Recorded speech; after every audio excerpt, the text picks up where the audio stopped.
Magandang araw, bagong Pilipinas. Narito ang Police News Express sa oras na ito.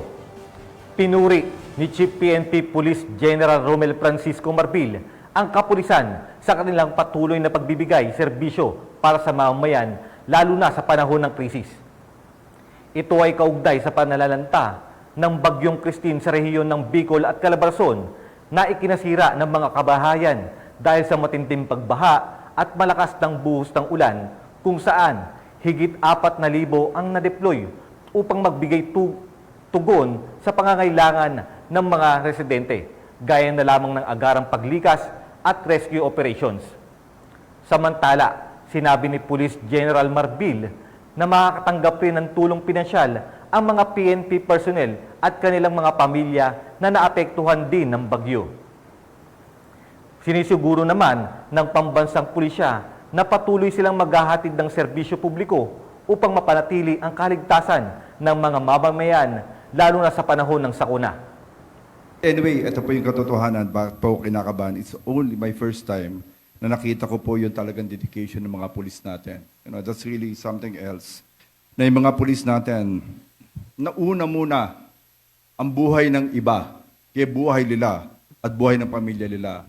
I'm here to commend and salute every policeman.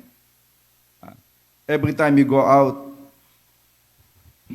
hindi natin alam kung saan tayo pupunta. Yung bagyo na to, we only show na yung dedication natin. Talagang ibang-iba. No, that's something else. Yung mga tao natin, they risk their life. I salute you. I ordered General Ocobo, yung DPCR, yung DC natin. Sa lahat ng mga pulis natin, na more than 1,000, pati NUPs na nasalanta ng bagyo, let us give financial assistance. Tulungan po natin, yung nasa Region 8 at Region 4A, I told them to extend more policemen so that yung mga tao natin na apektuhan ng bagyo dun sa Region 5, they have more time for their, dun sa construction ng kanilang mga bahay. Kawawang-kawawa po yung mga pulis natin. Ito lang po yung mabibigay natin just to give them salute and respect. Talagang ibang-iba. I just want to say, this my last word, and I wrote this, aphorism by our police officers brings hope to those in danger. They are more than just peacekeepers. We are the lifeline for our Filipino people in times of crisis. With that, to all the men and women in uniform, your sacrifices are invaluable. What you do today not only saves lives, but secures the future of our Filipino people. Your dedication makes the entire nation proud.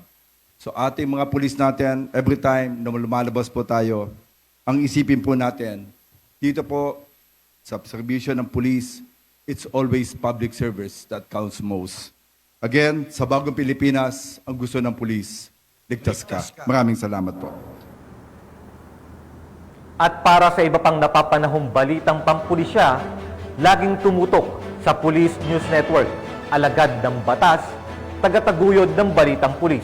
Ako po si Patrolman Lubimir Julian, nagbabalita para sa Police News Express.